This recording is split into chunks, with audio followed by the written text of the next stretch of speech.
Hi, it's Andrew Klavan, and this is this week's interview with chemist James Tour. After I interviewed Casey Luskin of the Discovery Institute about intelligent design and the possibilities of intelligent design, a lot of people wrote in and said, well, ID may be true, but it's not science. And with respect to the people writing in, I think they're missing the point. No one is trying to confuse science and religion, but I do think the scientific community has made a concerted effort to do the opposite, to silence religious voices, without which, in my opinion, a lot of science becomes empty and meaningless and even possibly misguided. Modern science was fashioned by believing Christians like Newton and Galileo who wanted to understand God's world. Stephen Meyer, also of the Discovery Institute, has pointed out that the Christian view of God's freedom and reason, the fact that God was free to do whatever he wanted, but also was operating with reason, those two things combine to bring about scientific inquiry. Because God is free, the world is contingent. It could have been other ways, but it was the way God chose to make it. And because we are made in God's image and share his capacity for reason and his and an ability to understand some of his actions, we're capable of understanding the choices he made and the mechanics of how his world works. And that, according to Meyer, and I actually completely agree with this, that those premises led to the scientific revolution, and there's no reason we should feel that these two things are at daggers drawn or that religion and science are opposed to one another. The prejudice that silences religious voices and censors them and cancels them, that to me is the problem. It's not any effort. Nobody's trying to bring back church-approved and church-controlled scientific inquiry. That effort simply doesn't exist. James Tour is a good example of what I'm talking about. He is an American chemist, a nanotechnologist. He's a professor of chemistry, professor of materials science and nanoengineering. We're going to talk about all of that. He is listed as ISI highly cited researcher, and he has been accused. I mean, you can see him online. He has great videos online, but sometimes you see him arguing with scientists. I've seen him accused of lying about science in order to smuggle God into the laboratory, but I've never seen anybody make any specific point about how he gets the science wrong. He's basically being accused for the simple reasons that he challenges scientific orthodoxies and believes in Jesus Christ. So I want to talk to him today about his work and his beliefs. Jim, thank you for coming on. It's good to see you again. Thank you. So let's begin with talking about life. A lot of the interviews I've seen with you, the arguments you've gotten into have been about the beginning of life. And one of your contentions is that no one knows how life began, and scientists are basically conning us about that. Could you explain what you mean by that exactly?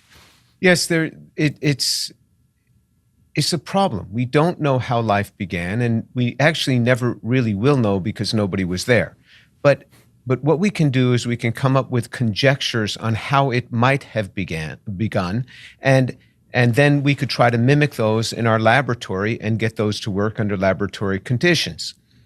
We are nowhere close on any one of those points because the simplest living system that we can go after is a cell, and we can compute how simple a cell could be and still survive. So these kind of calculations have been done, and we can look at this and we can say, look, we have a lot of trouble just making the basic four classes of compounds: the lipids, the amino acids and their polymers, which are the polypeptides, the sugars, or sometimes called the saccharides or carbohydrates, and the polysaccharides of those, and then the nucleic acids, which is the DNA and the RNA, and the polynucleic acids, the polymers of those. So just making those four classes is a big problem in the control that we have to do it, and then polymerizing them into their higher order polymeric structures. Nobody's ever solved that, so it's a big problem, and we can't even make the basic units. And then even if we had them, we can't put together a cell, because you can just take a cell. You can take a cell in your lab and deconstruct it and take out all the pieces, and then say, okay, let me put this thing back together again. Can't be done. We don't know how to do it. We wouldn't even know how to do it. And every year the target gets further away from us. So that's what we're up against. And we just don't know from a scientific standpoint where life came from or how it could have arisen. We don't even know how it could have arisen. And the world is deceived on this because we've taken surveys, and 2/3 of the general public, 80% of those having college education, think that scientists have made life in the lab, simple cells. Is there a reason they think that? I mean, were they told that? Yeah, of course they're told that. We're all told that. We're told that molecules were in some primordial soup, and those come together and form higher order structures and called a cell. And those cells come together and form higher order structures and creatures that came out of this primordial soup pond. And some people would argue, oh, that's not taught anymore. Actually, the primordial soup model is taught right up into the university and into the postgraduate as the prevailing view on how life came about. And there's no basis for that. That's just all made up. Huh. Do we know what life is? I mean, do we understand? Like, I mean, so when I read about quantum science and forces and all this stuff, it's very confusing to me. Do we even know what it means for something to be alive? Well, we certainly have the characteristics of life, so that there are key characteristics. It breathes. It has a metabolism. It undergoes it has homeostasis, which means this general internal state where it's operating. It passes on traits to offspring. And some people would include in that it evolves, but that's not absolutely necessary to include. So there are these characteristics of life. But to define really what life is a much harder question. So if you just take the simple experiment where you have a cell, and the cell were to just die, try to define what it is that you just lost. You can see that you've lost certain features of it that were in operation but are no longer. But what is it that you have just lost? It's not one simple little thing. It's this host of things that all stopped working. And just to define what life is a very difficult thing. It's like trying to define consciousness. It's a difficult thing to define. So I see you on YouTube, and you say these things. We don't know how life began, which seems to me a simple yes or no question. Either we do or we don't. We obviously don't. And then I see people screaming at you, I mean, really angry at you for saying this. And I saw one guy accuse you of trying to smuggle God into the laboratory and lying about the science. Why are they so upset? I mean, so we don't know something. That seems pretty typical. Yeah, it's sort of like a religion. When you can't really defend it, you start shouting and screaming. And I've done my share of shouting and screaming it too. So I get pretty passionate about this. But no. What I've always said is that I presume one day we will know. And I don't know for sure, but I presume we will because I just say, look, if you ask somebody in the year 1700, will we ever have people landing on the moon and coming back? It would be so foreign to them because they didn't even have flight, let alone space flight. And they would just think, no, nobody can jump that high. Can't happen.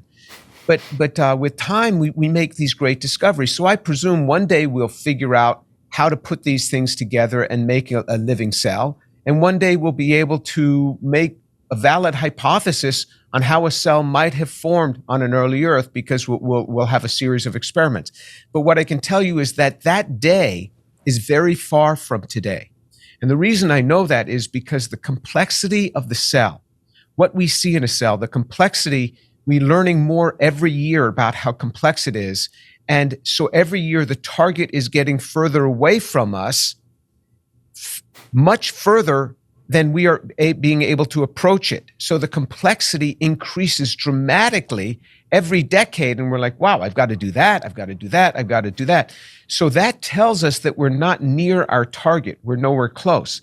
And that's bothersome to people. And they say that Tour is speaking God of the gaps. I don't bring God into this. I never have.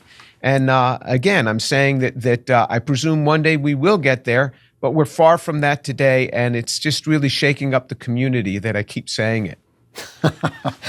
Well, to be clear about this, if I could send a camera back in time to the moment when life appeared on Earth, is there any moment when I would see something that wasn't material, that wasn't somehow a causative action of, a material action on something else causing something else to happen? Is there any moment when a gigantic finger, like painted by Michelangelo, would come out of the sky and touch the murk and life would spring forward? Or would you expect to see whatever happens in the material world to be material?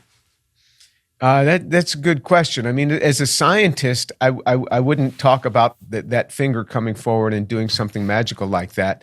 But we need some driving force to cause, even if we had all these molecules, to come together in the right arrangement. And I work in this area of nanotechnology where we try to get many molecules working together to do something in concert.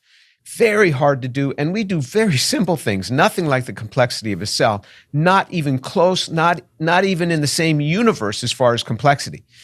And so you have to say, well, what was it that pushed these things into this right arrangement that they're going to get this? And then, even if you have them in the right arrangement, we don't know how to kickstart the thing to get it going. What was that spark? What was that thing that got it going so that cell could begin to go forth? And some people will say, well, that life came from outer space. It was seeded here, or it landed here on a meteorite.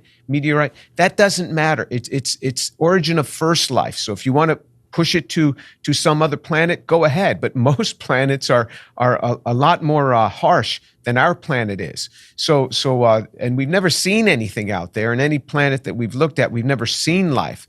So this is what we're up against. It's a very difficult thing. I don't know if you'd see the finger of God doing this. As a believer in Jesus Christ, certainly I would push in that direction. But I segregate that from my science. As a scientist, I could never go in that direction. So let's talk about the nanotechnology a little bit. What are you trying to do with nanotechnology, and what do you think nanotechnology can do? Oh, man, that's a huge thing. So we're doing many things. I mean, one of the areas that we made nano cars, little cars that have four wheels, independently rotating axles, and then we made motors for them. And it's all one molecule. Oh. And it has a motor. You shine a light on it, and the motor spins at 3 million rotations per second. And then we drove these across surfaces. And then we just took the motor part and we drilled them into cells to pop holes in the cells to kill them, to kill cancer, to kill superbacteria. And now we've come up with a whole new generation of these molecules that undergo what's called a plasmon, and so they start vibrating. And they're running, so the molecular motors we had run at 1 million rotations per second. These are running at a trillion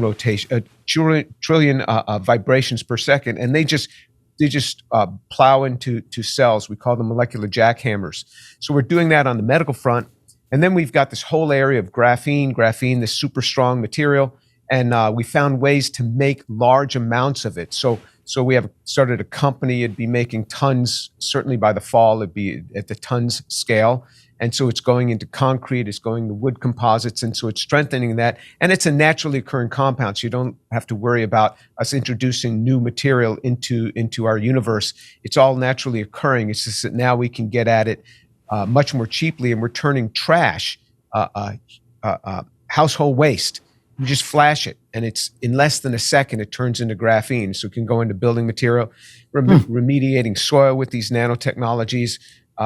We're making batteries with these nanotechnologies. So it covers a wide area. Nano reaches from electronics to biology, through chemistry, through physics, it reaches into all these areas. So just so I'm clear, when you say you're making a car that's one molecule, Yes. You're not talking about like an egg-sized molecule. You're talking about like a tiny little You can't see them. You can see them Wow. with what's called the scanning tunneling microscope. Then you can see them, and we've seen them drive across surfaces. We've made nano dragsters with big rear wheels, small front wheels, and they kind of pop a wheelie as they get going. This is true. I mean, we've published papers on this, and so this is all in the literature now. And we've competed in the nano car races. There are nano car races. They never let us use our motorized versions. Great. They just want to use electric field gradients. The motorized ones move much, much faster. And they're all single molecules. You can't see them, and we make 1 billion of them at a time. Wow. So having molecule, you guys have all the fun. You're sitting around having molecule races. Now, this puts forward the idea that you could ultimately inject some kind of unseen Pac-Man into a human body, and he could work on cancerous cells or improve human life in some way. Yes. Yeah. And people worry about this. What if it gets away from us? So the ones we make, you have to shine a light on them, a very intense light, and they're directed to a certain area of the body or a certain cell type. And so you have this double safety mechanism. They go to the cells of interest, and then we activate ours with light. So you have to have an intense light source. Just walking out in the sunlight isn't going to do it. So they're actually more selective than typical drugs, which always have off-target effects. And these are little machines that are going to go in and that are going in. I mean, we're doing animal experiments right now. They've never been used in people, but certainly we use them in rodents. We knock out cancer, we knock out superbacteria, and it's a very big deal. So it's a new mechanism to fight disease. So one of the things that I've noticed is happening recently is I talk to people who are not religious believers, and they're starting to use religious language. They're starting to say, oh, this is demonic, or looks like the end of days. And what they're usually talking about is this kind of transhuman idea, this idea that we've started with transgenderism, that you can magically turn yourself from man to female. But really, and I just finished a book called From Transgender to Transhuman, which wasn't a very good book, but it makes the sort of argument that transgenderism is just the beginning of how we're all going to become, we can download our consciousness into computers and all this stuff. And it does feel to me like we're going to be faced with a choice between being human and being something else. Do you foresee that? Do you foresee like an issue coming forward where there's a difference between, say, improving someone's intelligence or fixing a mind that doesn't work and actually ceasing to be what we now think of as being human, becoming homo deus, as one writer put it? Well, I certainly see the same sort of thing where you see this speaking by scientists. They'll say, "Wow, that is designed." They're starting to use this term "designed," and I never use that term when I'm speaking about science, but it's so overwhelming. There's people that are saying that and even writing that. Now, as far as improving humans and improving intelligence, I think there's certainly the possibility of that. You know, I've long wondered why I have to go into this classroom every year and, like Aristotle, still speak things out, and students are sitting there taking notes and trying to learn this. It would be great if I could just do a direct wireless download. You know, you pay your $100,000 and you got your download, and you got your education. It'd be a great way to go.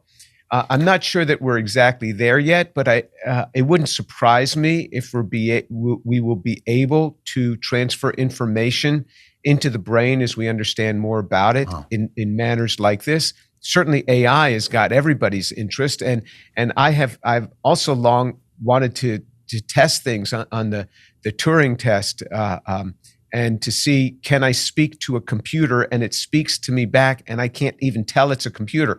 And I've practiced on Amazon at home to speak to Amazon and have these conversations with Amazon. It was never very good. I could clearly tell that this was not a human yet. But with AI coming forward, it's getting better and better. So I don't know, but if I take my scientist hat off and I put on my believer hat, I've already read to the end of the Bible. So I know how the world is going to go. I know how it's going to end. AI might certainly be a part of that imagery that's written about in the book of Revelation. It might certainly be a part, but the end of all things is going to come because of the wickedness of man and an antichrist coming forward. Maybe that antichrist is a big AI computer, but everybody is going to be drawn to that antichrist. So it gives me great comfort, and I understand, and I take great peace in the fact that I've read to the end of the book many times, and I know how it ends, and I know who's victorious in the end, and that's Jesus, the Son of God. And when he comes, everything gets restored, and I'm so glad I'm on his side. Well, that's the last thing I want to talk about. I'm glad you're on his side too, and I'm glad I'm on his side. And I completely agree with you, but I do wonder, you're working with the smallest components that we can get our fingers on. You're working with the tiniest parts of life. You're dealing with the very makeup of life. And you believe, as I believe, that Jesus Christ rose from the dead. Is there anything in your religious belief that is challenged by your scientific belief, or vice versa? Never. There has never been. I came to the Lord at the age of 18 from a secular Jewish home, I think very much like you, and in New York City. And so I came to the Lord before I was a scientist. I was 18. I was just studying chemistry in college. And there has never been anything that I have learned in science that is a fact that contests with something in the Bible. I've just not seen it. The Bible certainly has imagery. The Bible is tough to interpret in certain portions, like the early chapters in Genesis. And there is a lot of scientific theories that might contest, but theories come and go. I mean, every decade you have these theories come forth and they go. But what is scientific fact? I've never seen a problem. So that's never bothered me, and I've never had any problem with it. But I stay very close to the Lord. I've read the Bible every day of my life for 45 years, and so it's very much a part of me. And it's very much what I like. And Jesus Christ is risen from the dead. This is a clear scriptural evidence, and there's other historical evidence. You can read the writings of people that weren't Christian friendly. Tacitus, Trajan, Pliny the Younger. These weren't Christian-friendly people, and they're writing about these people that worship Jesus as if he's alive. And these first century Christians, they were not dying for what they believed to be true. You and I would die for what we believe to be true. They were dying for what they knew to be true because they saw it with their own eyes. And nobody dies for what they know to be a lie.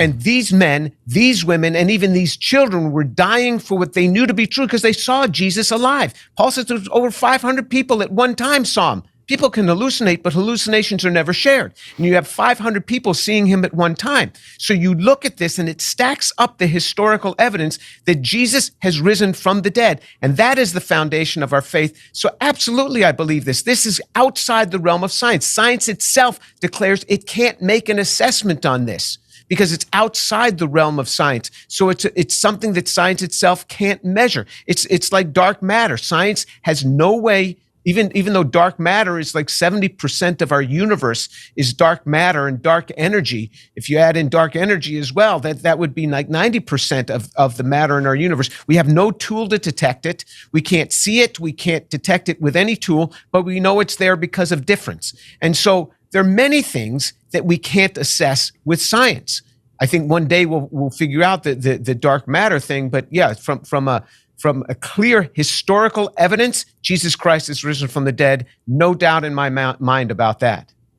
So then why do these people get so angry? I don't understand this myself. If someone who is operating at your extraordinarily high level can believe in that and also believe in the things that you see scientifically as you do, what's their problem? And I don't mean for you to talk to them, but they yell at you all the time. So I'm just wondering what it is that they say to you that makes them so upset.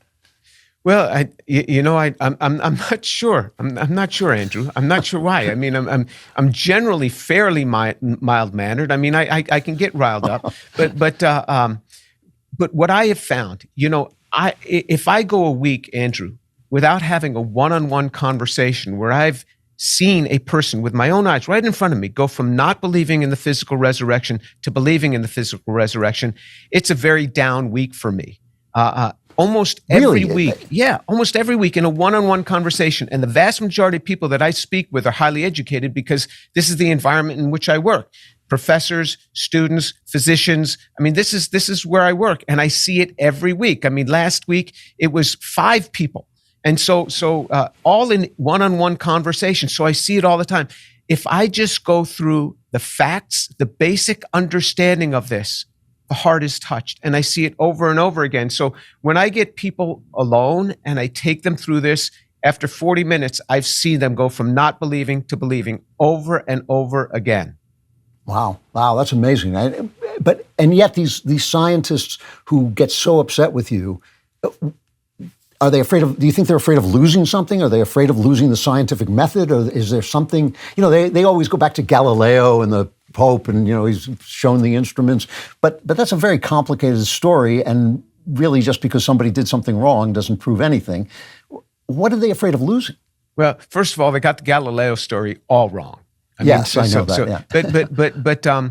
But most of them don't even engage with me one-on-one. They don't even engage. What I say in the university is if you speak up a little bit about Jesus Christ, they'll attack you. But if you speak up a lot, they just leave you alone.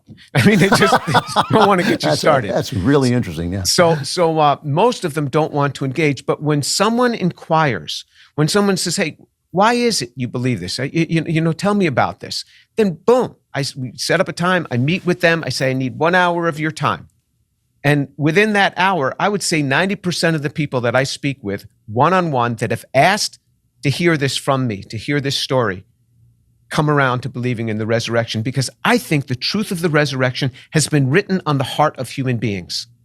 And when God has touched the heart, I'm just bringing them to a point of to confess what's already there. I see it with scientists and engineers all the time. Every week I see it with scientists and engineers all the time. Wow. I want to know your secret, because I think that's an amazing thing in and of itself. So your stuff is available on YouTube. It's TOUR, James Tour. You do Bible studies and you do science. It's great material. I hope people will check it out. It's great talking to you. I hope you'll come back and talk again. Really interesting. Thank you. And the YouTube channel is Dr. James Tour. So if you just went to YouTube, Dr. James Tour, it'll come up. And yeah, it's good talking with you again. We had a great time in Italy together. Yeah. No, you give great speeches, and this is a really interesting conversation. Thanks a lot. It's good to see you again. Thank you. Thank you.